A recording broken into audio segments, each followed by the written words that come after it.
Olá, sejam todos muito bem-vindos a mais um episódio do Estação Norusca, o podcast oficial do Esporte Clube Noroeste, a sua parada obrigatória no mundo alvirrubro. Agradeço desde já a sua companhia, a sua audiência, você que está aqui com a gente no canal do Noroeste no YouTube, que está com a gente nas redes sociais, sempre movimentando e engajando o clube nas redes. Isso é muito importante para a gente. Agradeço também aos nossos patrocinadores, que sem eles nada disso seria possível. E vamos embora começar mais um episódio do Estação Norusca. Sem mais delongas, vou apresentar já o nosso entrevistado de hoje, que é alguém que a torcida estava pedindo há bastante tempo, o gerente de futebol do Esporte Clube Noroeste, o Deda. Seja muito bem-vindo, Deda. Obrigado e obrigado por essa oportunidade, né?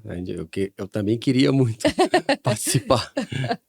Vamos conversar de assuntos relacionados ao seu trabalho no Esporte Clube Noroeste, um pouco da sua história, assuntos espinhosos, porque a gente sabe que tem muita cobrança da torcida, aproveitar esse momento que o clube aí o time tá de pausa, volta a jogar só no final do mês, então essa é a oportunidade da gente falar sobre tudo isso, sempre com respeito. A gente já deixa o recado aqui pro nosso torcedor, que o respeito tem que prevalecer acima de qualquer coisa. Mas, Deda, antes da gente falar sobre tudo isso, eu queria primeiro que você se apresentasse contando um pouquinho da sua história, da sua trajetória no futebol, que é longa a carreira, né?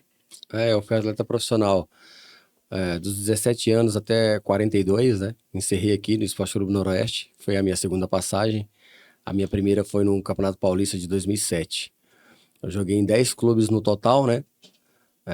Fui campeão brasileiro 2 vezes. Fui vice-campeão paulista pela Ponte Preta em 2008. Tive 5 acessos seguidos aqui no estado de São Paulo, de 2012 a 2016, né? O Novo Horizontino em 2, o Marília 1, o Rio Branco de Americana e o Desportivo Brasil. Então, eu consegui ter êxito na minha carreira, onde eu teve um legado de títulos ou acessos, né? E graças a Deus foi uma carreira muito proveitosa e eu batalhei muito para fazer jus a ser atleta profissional. Exatamente. No contexto da palavra. E como é que foi a transição no fim da carreira como atleta profissional para ocupar hoje o cargo que você ocupa?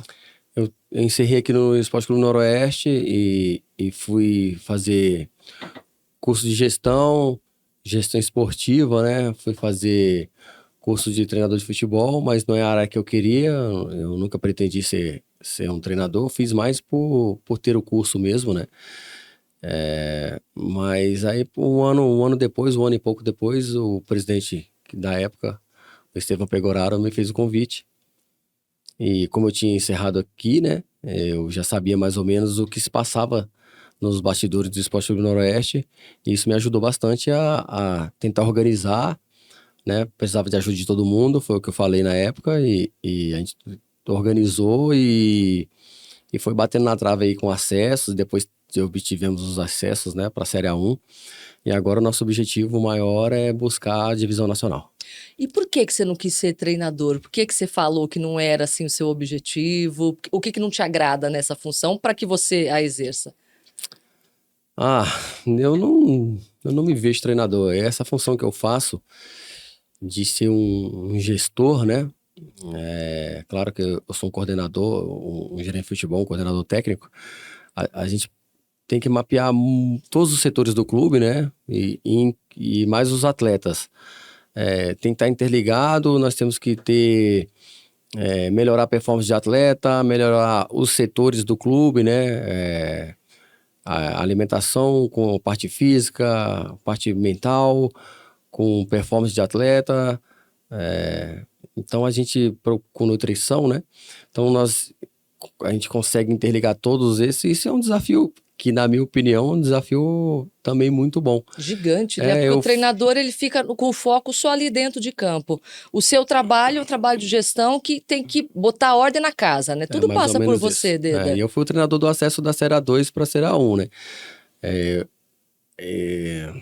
Eu já sabia mais ou menos o que se passa no clube. Se a gente apontar, cada um tem um time, tá? Uhum. O treinador tem o time dele, a gente respeita, e muito, nunca... já me pediram opinião, e quando pede opinião, aí eu falo, o meu time era esse. Uhum. e dou o motivo, por isso, por isso, por isso. Mas o seu time é esse, eu sei o caminho também, e a gente vai chegar lá no objetivo final. Uhum. E a gente procura dar todo o respaldo quanto a isso, né? Não é assim, não destoa muito, mas se você tivesse lá, Fernando, também o seu time ia ser outro. Exato. E isso é legal, Uhum. que cada um pensa de uma forma com um objetivo que é o mesmo. Não destoa muito, é uma peça ou outra que escapa, mas eu ia mais por causa disso, eu ia mais para ser mais ofensivo, eu ia mais para ser mais conservador. Mas isso é legal. Isso é perfil de trabalho de cada um, né? De cada ser humano. E o seu dia a dia dentro do clube, Deda? Conta um pouquinho da sua rotina, como é que funciona o seu trabalho lá dentro? Eu chego no clube em volta de 7h30, 8 horas no clube, né? Da manhã. Mas isso já eu levantei às 5h30 da manhã. Então já tô sabendo o que tá passando no clube, né? Então a gente já tá ligado no café da manhã, o cardápio, se já tá pronto, os atletas vão chegar aí por volta de 7h40. E depois tem a parte, o atleta faz a alimentação pela manhã e já vai num pré-treino, né? E esse pré-treino já deixa apto a parte do treino. Então ele já sai do pré-treino e já vai pro treino. Então os atletas fazem a parte de reforço muscular ou de alongamentos e eles já vão direto pro treino. Então a gente já tá ligado em tudo. Depois a alimentação da parte do almoço, né? A gente tá vendo, já mapeando quais serão os treinos. Nós já temos toda a programação, né, do campeonato inteiro, mas se mudar uma coisa ou outra, a gente tá por dentro também. Se no decorrer do campeonato a coisa não tá andando, a gente já vai reformulando e vamos tentar melhorar a gente detecta onde está tendo problema e vai tentando performar ali também. Você estava me falando que você precisa se preocupar com a alimentação do atleta, se preocupar se a cozinha tá ok, se preocupar com os uniformes, se preocupar com a logística de jogo, com a viagem, com a hospedagem, se o atleta tá com a cabeça boa, se ele tá com algum problema de família, se ele tá desempenhando bem dentro de campo, se a estrutura do clube precisa de alguma coisa, fazer o intermédio com a diretoria, tudo isso passa por você. Não é um trabalho simples. Não é. Não é puro e simples. Não é só chegar lá e sentar e assistir um treino, não é. Né? Então isso está com o presidente na noite anterior até 11h30, meia-noite, 1h da manhã, dependendo do assunto. E no outro dia, 6h da manhã, eu estou em pé de novo, já pronto e já mapeando ali o que vai ser feito durante o dia.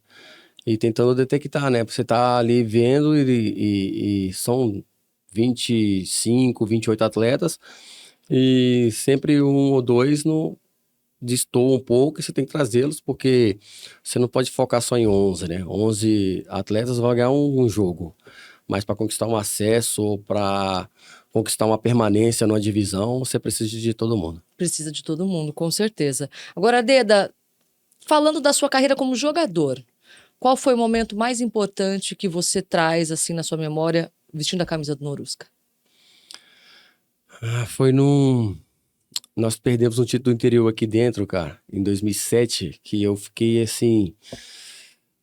Claro que teve o mérito do adversário, né? Mas se nós tivéssemos tido um pouquinho mais de coragem, colocado o time para sufocar lá o adversário, nós tínhamos vencido esse título, porque nós jogávamos pelo empate. E nós, por 2 resultados, né? Nós empatamos na ida lá em Guaratinguetá, 1-1. E a volta tava 0-0, e aí não era para mexer para trás. Aí era a minha opinião, tá? Era para mexer para frente, porque nós sufocaríamos o Guaratinguetá lá e certamente ou nós faríamos o gol ou o jogo se desenrolaria só na defesa deles. Mexeu com o time para trás, nós tomamos um calor daqueles até sair o gol. Então, eu fiquei remoendo, porque eu sempre, como atleta, eu sempre gostei muito de parte tática, né?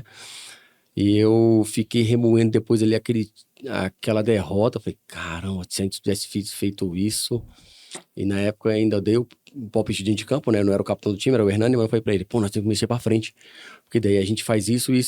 E a gente ajuda aqui de um suporte. Aí o Hernani, não, sua ideia tá boa. Aí nós passamos. E não foi aceita a nossa ideia. Engraçado, quando eu faço essa pergunta, todo mundo lembra de momentos positivos, né? E você lembrou da derrota. Não, porque na derrota que se faz onde você aprende mais, né? Com vitória, ela esconde muita coisa, mas na derrota você aprende um aprendizado assim, é claro que eu quero sempre vencer, Sim, sim. né? Nossa, mas aquele campeonato não foi um campeonato de derrotas, não. Nós conseguimos é, performar no G4, classificavam só 4, né?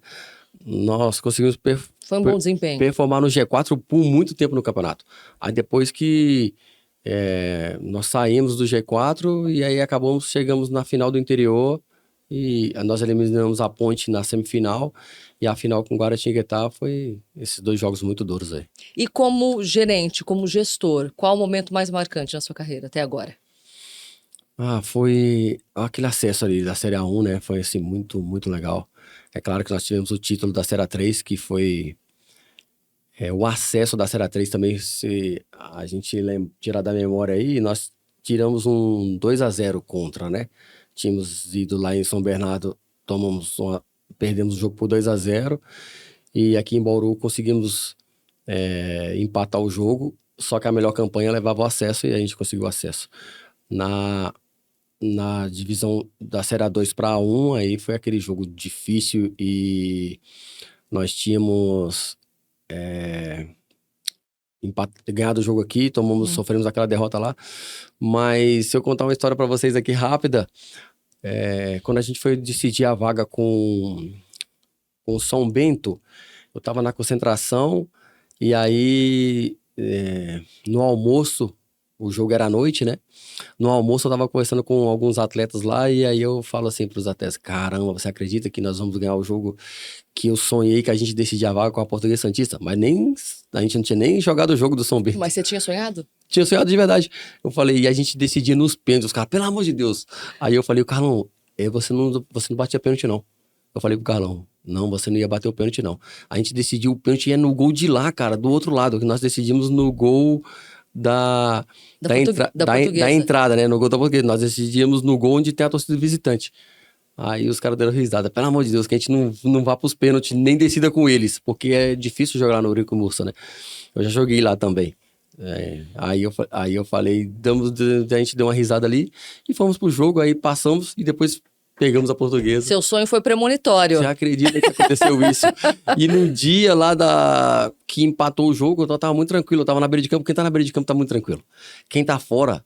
Fica mais nervoso. Não, se eu tivesse fora naquele jogo, eu ia estar, caramba, no desespero só. Mas lá no campo, você tá na atmosfera do jogo, tava muito tranquilo pra gente. E aí, eu falo pro Jonathan Paulista, se você ganhar a moeda aí no Tosa, você escolhe aquele trave lá. Aí ele falou, tá bom. Aí ele falou, tá bom, então vou escolher lá. Eu falei, você já ganhou? Eu falei, não, eu vou ganhar. E aí ele ganhou e escolheu lá. Gente, tava tudo certinho nesse jogo, né? Era pra ser. E eu falava pros caras, só acerta o gol, cara, que nós vamos fazer o gol. Só acerta o gol. E nós colocamos jogadores, que a lista que veio lá do treinador, ela veio uma lista, mas nós mudamos lá na hora. Eu falei, não, eu vi a semana, nós estávamos treinando pênaltis, o campeonato inteiro. Uhum. Todo acabava treino, a gente colocava 3, 4 jogadores para bater pênalti. Mas mesmo quando era a fase de classificação. Então a gente vinha batendo pênaltis corriqueiramente. E tinha jogadores que entraram na partida, eles estavam batendo pênaltis muito bem. E não estava na lista. Eu falei, não, mas você tá batendo pênalti bem, você vai bater. Então eu falei, ó, vai. Escolhemos ali, só o primeiro que eu falei, Pereira, vai você que é o batedor de pênalti oficial do time, né? Então você bate o pênalti, eu tenho certeza que você vai abrir e vai dar mais tranquilidade para os demais. E aí a gente mudou ali o roteiro e acabou que deu tudo certo. E tava todo mundo tranquilo, né? Pelo que você tá falando. O clima do jogo tava tranquilo. Tava todo mundo assim, tá sabendo que ia ganhar. Não tinha pra onde, né? Que legal, que bacana. Isso é muito importante. Agora, Deda, vamos para as perguntas que a torcida está fazendo desse momento que o clube está passando, né? Primeiro, a gente vem falando, ouvindo a diretoria falar, o elenco, que esse campeonato, a Copa Paulista, é um campeonato teste. Primeiro, o que significa falar que esse vai ser um campeonato teste? É um campeonato que nos dá o direito de olhar jogadores... se ele vai performar bem num Paulistão, né? Então você você traz alguns atletas e arrisca, né? Tem atletas lá de 21 anos, 23, e você arrisca. De repente esse cara vai performar num Paulistão. Então você pode trazer e ter o erro. Ou Não custa caro esse erro agora, não vai né? custar caro. Ou então, se você acertar bingo, você já tem 2, 3 ali que vai te ajudar num grupo de Paulistão. Guarda essa resposta aí. Agora a gente está no momento em que o Ivan Canella, o técnico, ele foi dispensado, né?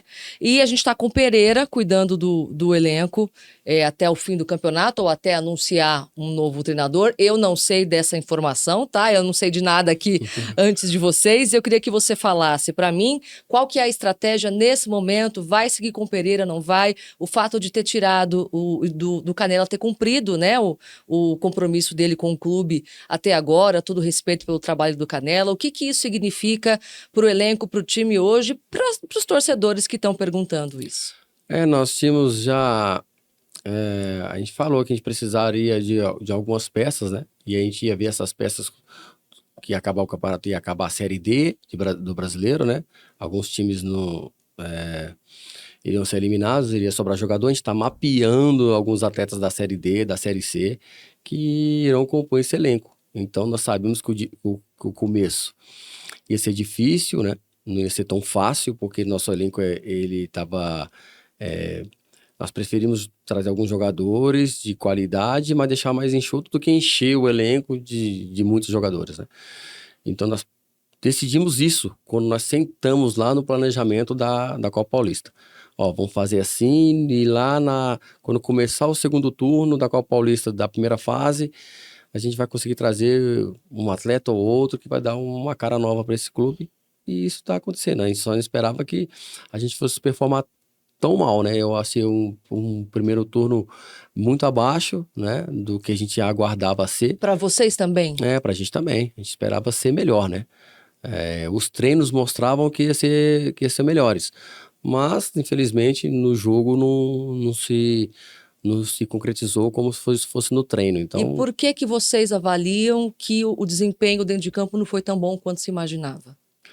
Eu acho que o esquema que nós entramos, de repente, ficou muito previsível, né?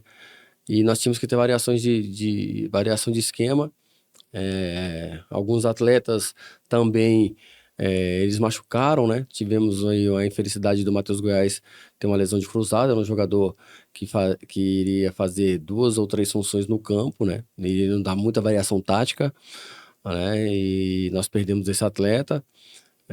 E aí ficamos muito previsível também, e aí tá todo mundo querendo ganhar da gente, e isso é fato. Então é o jogo da vida de cada time quando enfrenta a gente. Porque uma coisa que se falava muito era que o Noroeste era o time a ser batido, e é isso que as outras equipes estão em mente, e estão batendo. Então batendo, mas agora a gente tem essas pausas, né? Nós estamos treinando bastante, trabalho não falta, e nós estamos qualificando e estamos tendo as variações táticas que a gente sempre queria que tivesse acontecido, né? E eu tenho certeza que os jogadores que aqui estão, eles não desaprenderam de jogar. Nós vimos esses atletas performar em outras equipes e eles performaram com qualidade. Aqui não está batendo aquela qualidade que a gente viu, mas nós estamos melhorando a cada dia os atletas para que isso aconteça.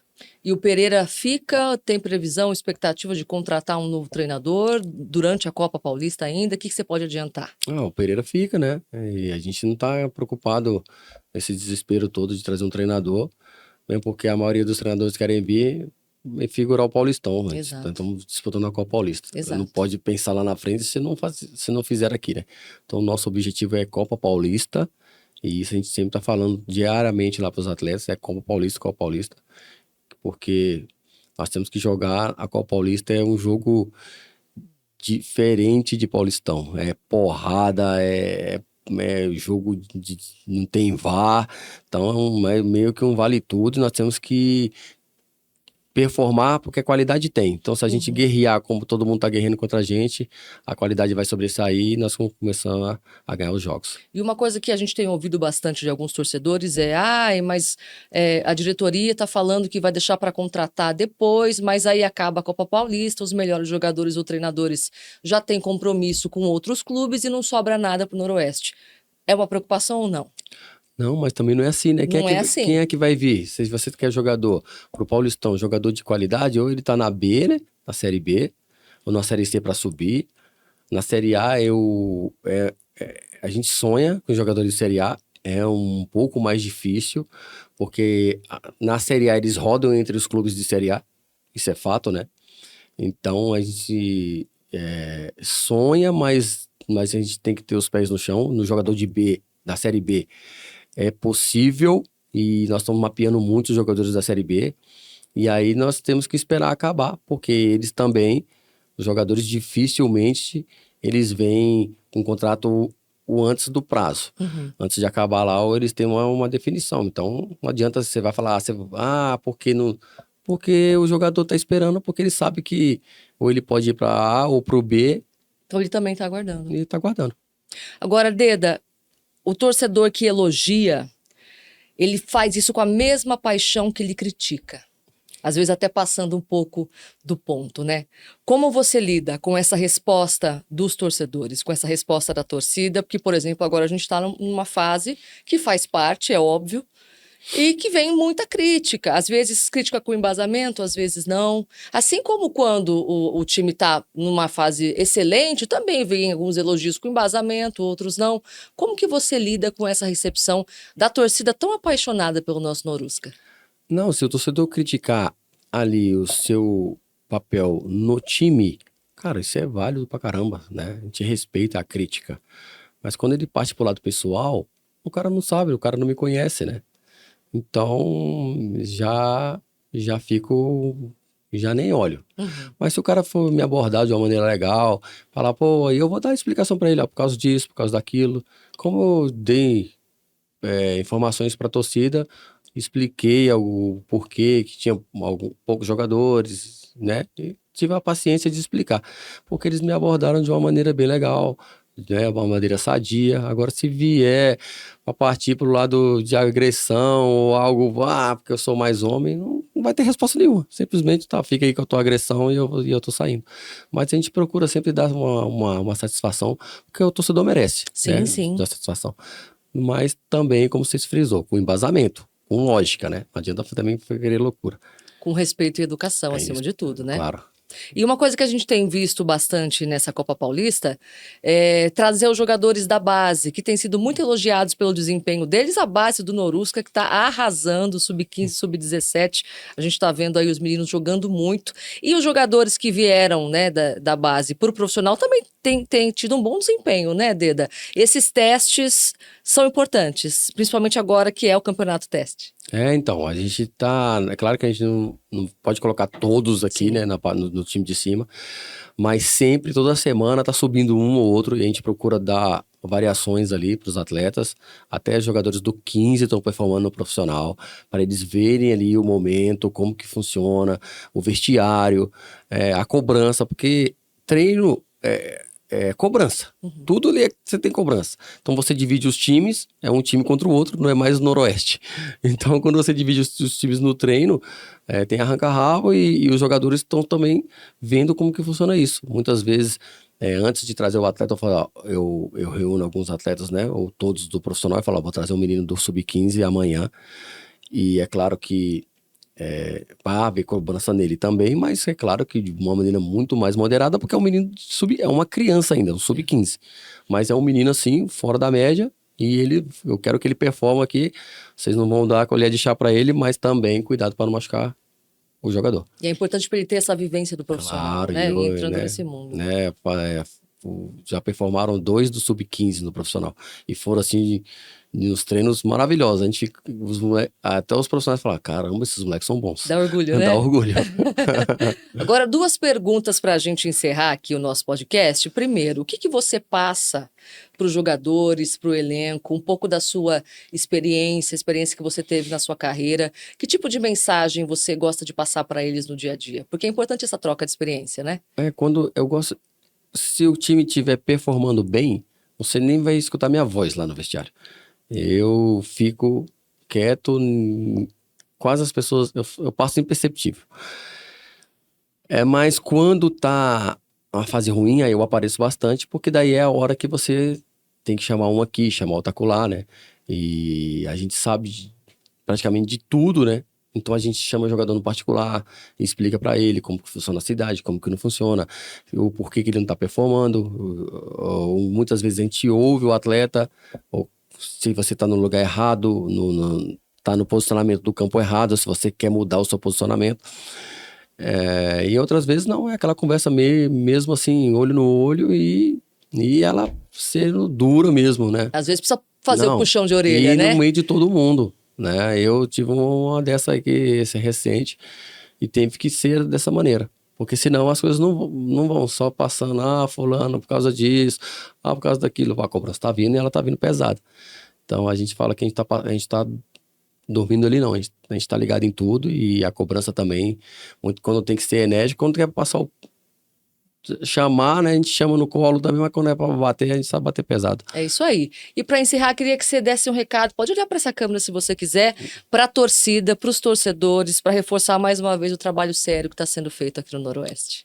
Que eles possam, né, ter um pouquinho de paciência, a gente sabe que o momento não é bom, mas nós vamos deixar o momento bom, porque nós estamos trabalhando diuturnamente ali no Esporte Clube Noroeste, vamos reforçar o elenco, né, os jogadores estão entendendo como que funciona o Esporte Clube Noroeste, a maioria deles não tinha jogado aqui ainda, então nós estamos agora num segundo turno, esperando, e eu tenho certeza que com muito trabalho que a gente está desenvolvendo, o time possa ter uma performance melhor e dar alegria à torcida. Show de bola. Obrigada, viu, Deda, por participar aqui com a gente, trocar essa ideia. Valeu, eu que agradeço e sempre que puder aí, podem me chamar. Com certeza, cadeira cativa aí pra gente sempre, puxão de orelha no Deda também, né, torcida? Para você que nos acompanhou, obrigada por estarem com a gente. Participe das nossas redes sociais, deixe o seu comentário, troque ideia comigo lá na rede social pra gente falar sobre o nosso Estação Norusca. Obrigada pela sua companhia e até a próxima. Tchau, tchau.